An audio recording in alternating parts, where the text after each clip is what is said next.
मिले टाइम्स में आपका स्वागत है। मैं असरार अहमद। एक छोटे से शहर में पले बढ़े और छोटे छोटे मंचों से अपनी शायरी की शुरुआत करके लोगों की तालियां बटोरने वाले इमरान प्रतापगढ़ी अब सियासत में भी अपने कदम जमा चुके हैं। इनकलाबी शायरों के ज़रिए जाने जाते हैं। मैं मौजूद हूँ इमरान प्रतापगढ़ी के पास। कांग्रेस ने इन पर एक बड़ी जिम्मेदारी दी है, माइनॉरिटी डिपार्टमेंट का चेयरमैन बनाया है इनको। महज 3 साल के राजनीतिक सफ़र में कांग्रेस ने बड़ा भरोसा इन पर जतलाया है। इमरान प्रतापगढ़ी, आपको बहुत बहुत बधाई इस नई जिम्मेदारी के लिए। शुक्रिया, बहुत शुक्रिया जी। आप 3 साल के राजनीतिक सफ़र में कांग्रेस ने आप पर बड़ी जिम्मेदारी दी है, कैसे देखते हैं इसको? देखिए, सियासत में औपचारिक रूप से तो 3 साल का सफ़र है, लेकिन मैं समाजी ज़िंदगी में, प्रोटेस्ट की ज़िंदगी में, आंदोलनों में पिछले 10-12 साल से हूँ और हिंदुस्तान भर के जो मुद्दे हैं अक़लियतों से जुड़े हुए, उन पे लगातार आवाज़ बुलंद करता रहा हूँ। तो मुझे लगता है कि पार्टी ने सारी चीज़ों को देखा और पार्टी को लगा कि मुल्क में अक़लियतों को जोड़ने के लिए इमरान प्रतापगढ़ी कारगर साबित हो सकते हैं। तो पार्टी ने मुझ पर भरोसा जताया। मैं शुक्रिया अदा करूँगा अपने आला कमान का, और अब मेरा फ़र्ज़ है कि मैं पूरे मुल्क में जाऊँगा, तमाम समाजी, मजहबी, सियासी रहनुमाओं से मिलूँगा और कोशिश करूँगा कि उन्हें कांग्रेस में अहम तरीके से उनसे काम लूँ, उनकी सरपरस्ती हासिल करूँ और उन्हें पार्टी से जोड़ूँ।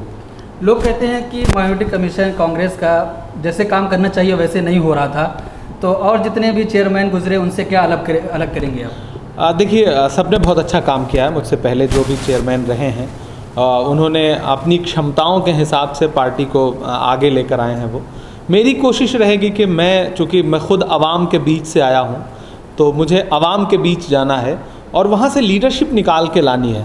जो एक गैप आया है, जो एक खला है कि आवाम के बीच से पार्टी में नई लीडरशिप नहीं आ पाई, ये शिकायत सब करते रहे हैं कि यंग ब्लड जो है, जो आ रहा है, वो ज़मीन से जुड़ा हुआ नहीं।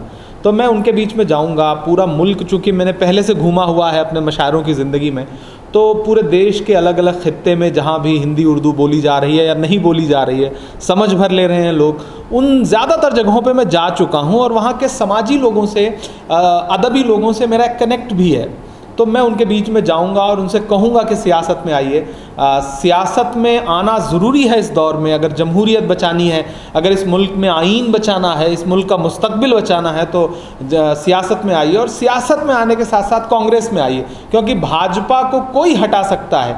नरेंद्र मोदी की जो नफ़रत वाली सोच है उसे कोई ख़त्म कर सकता है, तो सिर्फ़ और सिर्फ कांग्रेस पार्टी ख़त्म कर सकती है, राहुल गांधी ख़त्म कर सकते हैं। लेकिन एक सवाल यहाँ ये भी उठता है कि कांग्रेस के बड़े बड़े लीडर चले जा रहे हैं भाजपा में, तो फिर क्या कहेंगे? नहीं, आप किसको बड़ा कह रहे हैं? अभी मैं समझा नहीं। क्योंकि सिंधिया जी चले गए और फिर जितिन प्रसाद चले गए भाजपा में। देखिए, सियासत में लड़ाई चल रही है आइडियोलॉजी की। तो छोटे से मफाद के लिए जिस पार्टी को ज़िंदगी भर बुरा भला कह रहे थे, उसकी आइडियोलॉजी को बुरा कह रहे थे, उसी की गोद में बैठ जाने वाले इंसानों को मैं बड़ा नहीं मानता हूँ। वो बड़े नहीं हो, उनकी विचारधारा तो बहुत छोटी है, इसका मतलब। दूसरी बात, अगर कांग्रेस छोड़ के 1-2 नाम चले भी गए, तो भाजपा छोड़ के पिछले 3-4 साल में कई बड़े नाम दूसरी पार्टियों में गए। अभी आप जितिन पे चर्चा कर रहे हैं, जितिन एक प्रदेश के नेता हैं, एक जाति विशेष के नेता बनने की कोशिश कर रहे थे, वो भी नहीं, मतलब उनके शामिल होने के बाद बीजेपी में लोगों ने इस बात पे चर्चा की कि वो बड़े नेता हैं। लेकिन अभी 2 दिन पहले भारतीय जनता पार्टी का राष्ट्रीय उपाध्यक्ष मुकुल राय भाजपा छोड़ करके टीएमसी में चला गया, इस पे कोई चर्चा नहीं कर रहा है। शत्रुघ्न सिन्हा एक बड़ा कद है, वो भाजपा छोड़ के आए, उस पर कोई चर्चा नहीं करता। नवजोत सिंह सिद्धू एक बड़ा नाम है, बड़ा पॉपुलर चेहरा है, वो छोड़ करके आए, तो उस पर किसी ने चर्चा नहीं की कि उन्होंने भाजपा छोड़ दी। यशवंत सिन्हा साहब ने भाजपा छोड़ दी, उस पर किसी ने चर्चा नहीं की। तो दरअसल मीडिया के जरिए एक नैरेटिव बनाया जाता है कि जो उधार के लोग भाजपा में शामिल होते हैं उनको इतना बड़ा बता दो कि नहीं, बहुत बड़ा नुकसान हो गया। नहीं, हाँ, हमें तकलीफ है कि जो इस मिट्टी में, कांग्रेस परिवार की मिट्टी में पले बढ़े, जिनको घुटनों के बल चलना भी कांग्रेस पार्टी ने उंगली पकड़ के सिखाया, वो पार्टी छोड़ के चले गए। तो इसमें पार्टी की कमी नहीं है, ये तो आइडियोलॉजी के लेवल पे वो खुद फेल हैं, इसलिए चले गए। और हमें मलाल है कि वो गए, काश वो न जाते। लेकिन अब जाने दीजिए, जो चला गया, इस फासिस्ट सोच के खिलाफ इस लड़ाई में वही टिकेगा जो बहुत मजबूत होगा, जो विचारधारा के लेवल पे बहुत मजबूत होगा। इमरान भाई, आपको मतलब जब जिम्मेदार बनाया गया, चेयरमैन बनाया गया इसका, तो बहुत सारे लोग कह रहे हैं कि इमरान प्रतापगढ़ी की अभी तजर्बा कम है उनके पास, किसी और को बनाना चाहिए। इस पर क्या? देखिए, हम लोग तो गांव से आते हैं और गांव में कहावत है कि माँ के पेट से कोई सीख कर नहीं आता। तो इसी दुनिया में सब सीखते हैं। मुझे पार्टी ने जिम्मेदारी दी है, तजुर्बा कम है तो मेरे पास हौसला ज़्यादा है, कुछ एक चीज़ कम होगी तो कई चीज़ें हैं जो मुझ में बहुत हैं, तो सबको मिला करके इंशाअल्लाह मेरी पूरी कोशिश रहेगी कि मैं खरा उतरूँ और खरा उतरूँगा। क्योंकि समाजी ज़िंदगी में तो मैं पिछले 12-13 साल से हूँ ना, तो उसको आप मेरे तजुर्बे में क्यों नहीं काउंट करते? आप सिर्फ मेरे सियासत में औपचारिक रूप से आने को ही 3 साल का सफ़र क्यों काउंट कर रहे हैं? मैं तो पिछले 12-13 साल से प्रोटेस्ट कर रहा हूँ, मैं सड़क पर हूँ, मैं आवाम के बीच में हूँ, और मैं तजुर्बा हो सकता है कम हो, लेकिन मैं सीखता बहुत जल्दी हूँ। जिस चीज़ को लोगों ने कई सालों में सीखा, मैं कोशिश करूँगा कि उसे महज कुछ दिनों में, कुछ महीनों में सीख लूँ। और जो बहुत जजमेंटल हो रहे हैं, जज बन रहे हैं या जजमेंट पास कर दे रहे हैं, मैं उनसे गुजारिश करूँगा कि मुझे 3 महीने का वक्त दीजिए। इतनी जल्दी किसी के बारे में राय मत बनाइए, 3 महीने का वक्त दीजिए। 3 महीने के बाद फिर अगर आपको कोई शिकायत रह जाए तो बताइए। एक सवाल और करूँगा कि जैसे जिस तरीके से महंगाई देश में बढ़ रही है, जब मोदी जी की सरकार आई थी तो उस वक्त कम महंगाई थी, उन्होंने कहा था कि हम ऐसा कर देंगे, वैसा कर देंगे। उस वक्त भी मीडिया बड़े सवाल उठाया करती थी कि कांग्रेस महंगाई ज़्यादा बढ़ा दी है, लेकिन अब वैसे सवाल नहीं हो रहा है। मीडिया वैसे सरकार पर सवाल नहीं कर रही है, आखिर इसकी वजह क्या है? अब मुझे अच्छा लग रहा है कि मीडिया के साथी मीडिया के बारे में सवाल पूछ रहे हैं। तो मीडिया भाजपा को किस नज़रिए से देखती है? जब इस तरह का सवाल कोई मीडिया का साथी हिम्मत करके पूछ लेता है तो मुस्कराने के अलावा कोई और चीज़ याद नहीं आती। क्योंकि पिछले 7 साल में इस देश की मीडिया ने जो रोल अदा किया है इस देश के लोकतंत्र के लिए, वो बहुत ख़तरनाक है। मीडिया को और मुखर होकर के सत्ता की आंख से आंख मिला करके सवाल पूछने चाहिए थे, क्योंकि लोकतंत्र का एक स्तंभ है मीडिया। लेकिन ढहते हुए लोकतंत्र में, जहां हर दिन लोकतंत्र के तमाम खंभों को, तमाम पिलर को भारतीय जनता पार्टी जो है वो धराशायी कर रही है, ऐसे में मीडिया अपना रोल सही से नहीं निभा रहा। ये मेरी शिकायत है और ये देश के हर आम आवाम की शिकायत है। काश मीडिया आम आवाम के बीच में जा करके ये महसूस कर पाता कि मीडिया तब अच्छा लगता है जब वो सत्ता की आंख से आंख मिला के बात करता है। मीडिया तब अच्छा लगता है जब वो सवाल जो आज वो विपक्ष से पूछ रहा है, ये सवाल वो सरकार से पूछे। मीडिया का काम ये है। काश मीडिया के साथियों को अपना काम याद आ जाए। हम कोशिश करेंगे याद आए उन्हें। हम तो सियासत में इसीलिए आए हैं कि हम लोगों को उनका असल काम याद दिला सकें और उनसे असल काम ले सकें। आपको ऐसे समय पर जिम्मेदारी दी गई जब आने वाले साल में उत्तर प्रदेश में चुनाव है, तो क्या उसमें भी आपकी कोई जिम्मेदारी होगी वहाँ पर? देखिए, कई स्टेट में चुनाव है, सिर्फ उत्तर प्रदेश में नहीं, उत्तराखंड में है, पंजाब में है, और भी कुछ स्टेट है जहाँ चुनाव है। उत्तर प्रदेश एक बड़ा स्टेट है, मेरा घर है, जाहिर सी बात है वहाँ मेरी बड़ी जिम्मेदारी रहेगी। और अभी थोड़ा सा कोविड कम हो जाए तो मैं अभी उत्तर प्रदेश के दौरे पे निकलूँगा। कोशिश करूँगा कि हर ज़िले में जाऊँ, अपने चाहने वालों से मिलूं, पार्टी कार्यकर्ताओं से मिलूं, माइनॉरिटी सेल के जो लोग हैं उनसे मिलूं, कुछ और नए लोगों को जोड़ूं, उन्हें भरोसा दिलाऊं कि कांग्रेस आपका पुराना परिवार है। कांग्रेस को आपके पुरखों ने, आपके दादा ने, आपके वालिद ने अपने खून पसीने से सींचा है, भरोसा जताया है। अगर किसी वजह से नाराज़गी हुई और आप क्षेत्रीय पार्टियों में चले गए तो मैं लोगों के बीच में जाके कहूँगा कि आइए अपने पुराने घर में वापस आइए। अगर आपको कोई शिकायत भी है तो मैं वो शिकायत दूर करने की कोशिश करूँगा। अगर आपके पास ज़ख्म है तो आप ज़ख्म लेके आइए, मैं मरहम लेके तैयार हूँ।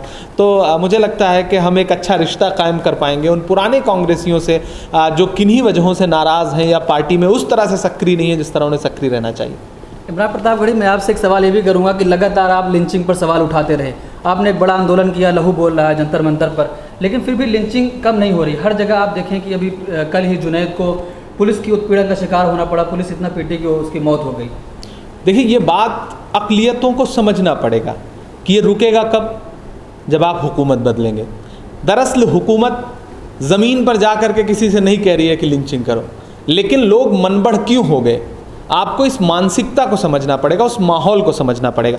और मैं लोगों के बीच में यही जाके कह रहा हूँ कि उस मानसिकता को समझो। जिस दिन हुकूमत बदल जाएगी, वही पुलिस जो थाने में ले जाके आपको टॉर्चर करती है, शायद उसका नज़रिया आपके लिए बदल जाए। तो दरअसल तकरीरें करने से ज़्यादा, बड़ी बड़ी बातें करने से ज़्यादा ज़रूरत यह है कि असल जो इलाज है उसके बारे में सोचा जाए। मैंने उसके बारे में सोचा है। मैं जानता हूं कि हुकूमत कहां से बदली जा सकती है। मैं ये जानता हूं कि किस पार्टी के साथ खड़े होने पर आपको तमाम मजहबी रहनुमा, सियासी रहनुमा ऐसे मिलेंगे जो बड़ी बड़ी बातें करेंगे, ज़ख्म और दर्द में साथ खड़े होने की बात करेंगे, लेकिन ज़ख्म किसी और को आगे ना लग सके इसकी कवायद कोई नहीं करता है। मैं उस कवायद की वजह से पॉलिटिक्स में आया, क्योंकि मैंने अपनी आंखों के सामने तमाम ऐसे मंजर देखे हैं। हिंदुस्तान में मॉब लिंचिंग का शिकार शायद ही कोई परिवार हो जिसके घर ना गया हूँ मैं, जिसके आंसू मैंने अपने दामन में जज्ब ना किए हों। तो मैं उस दर्द को मैंने जिया है। मैं चाहता हूँ कि अगर पहलू खान को लिंच करके मार दिया गया तो आने वाले वक्त में कोई दूसरा पहलू खान ना मारा जाए। इसकी कोशिश क्या हो सकती है? हाफिज जुनैद को अगर ट्रेन में लिंच किया गया तो आने वाले वक्त में कोई बच्चा जब ट्रेन में चढ़े और उसके लिबास को देख करके कोई नफरत में उसे लिंच करने की हिम्मत न जुटा पाए। ये माहौल कैसे बनेगा? ये माहौल तभी बनेगा जब आप दिल्ली की सरकार बदलेंगे, जब आप स्टेटों में सरकार बदलेंगे और एक मजबूत सरकार देंगे जो सद्भावना में यकीन रखती है, जो सबको साथ लेके चलने में यकीन रखती है। और ऐसा सिर्फ और सिर्फ कांग्रेस कर सकती है। तो मेरी कोशिश ये है कि ये हालात बदले, और हालात बदलने के लिए सरकार बदलनी पड़ेगी। तो आपको एकजुट होकर के साथ आना पड़ेगा उस पार्टी के साथ जो कम से कम आईन को बचाने की बात करती है, मुल्क के संविधान में यकीन रखती है। एक आखिरी सवाल आपसे करूंगा कि जो कांग्रेस की विचारधारा से ताल्लुक़ रखता है, जो कांग्रेस के कार्यकर्ता हैं, लगातार एक पार्टी विशेष की तरफ से उन्हें जुम्मन का खिताब दिया जाता है, कहा जाता है कि ये जुम्मन लोग हैं, उस पर क्या कहेंगे आप? अब मुझे लगता है कि सियासत में जो भी पार्टियां हैं, जो भी जमहूरियत में यकीन रखती हैं और चुनाव लड़ती हैं, उन्हें अपने कार्यकर्ताओं को प्रशिक्षित करना चाहिए, अपने वर्कर्स को ये समझाना चाहिए कि किसी को गाली देके या बुरा कह करके, कोई गलत लक़ब दे करके आप जो है अपना वोट बैंक नहीं बढ़ाते, अपने फॉलोअर नहीं बढ़ाते हैं। दरअसल आप अपने फॉलोअर्स की गिनती गलत लोगों में करवा देते हैं। तो ये प्रशिक्षण ज़रूरी है। अगर इस तरह की बातें सोशल मीडिया पे दिख रही हैं तो ये गलत है, और सबको एक दूसरे को कबूल करना सीखिए। पॉलिटिकल विरोध करिए, अगर आपकी आइडियोलॉजी के लेवल पे कोई विरोध है, पार्टी के लेवल पे कोई विरोध है तो वो करिए, लेकिन भाषा संयमित रखिए, ज़बान और जो आपकी तहज़ीब है वो तहज़ीब ना भूलें आप। इतना ही कहूँगा। कम से कम मैं खुशनसीब हूँ कि मैं कांग्रेस के कार्यकर्ताओं में इस तरह की बदजुबानी कभी नहीं देखता हूँ, और अगर कहीं देखूँगा तो मैं सबसे पहले अपने कार्यकर्ताओं के लिए वर्कशॉप आयोजित करूँगा, प्रशिक्षित करूँगा। हालांकि मेरा मानना है कि इस देश में कांग्रेस के कार्यकर्ताओं से ज़्यादा मुहज़्ज़ब किसी का कार्यकर्ता नहीं। बहुत शुक्रिया। ये थे इमरान प्रतापगढ़ी, जो बताए कि जो लोग ये कह रहे हैं कि सियासी तजुर्बा कम है तो हमें टाइम दो, 3 महीने का टाइम तो हम बता देंगे कि हमारे पास सियासी तजुर्बा कम है या नहीं। और उन लोगों के लिए एक पैगाम दिया जो लगातार कहते हैं कि कांग्रेस की विचारधारा वाले लोग जुम्मन लोग हैं, तो उन्होंने कहा कि उनको पढ़ना चाहिए और अपनी तहज़ीब नहीं भूलनी चाहिए। मिल्लत टाइम्स को आपकी ज़रूरत है, हमारी आप माली मदद करें। हर महीने सिर्फ 100 रुपये और 1 साल के लिए 1 साल सिर्फ 1000 रुपये। रकम भेजने के लिए यहाँ दिए गए फ़ोन पे, गूगल पे और पेटीएम नंबर का इस्तेमाल कर सकते हैं।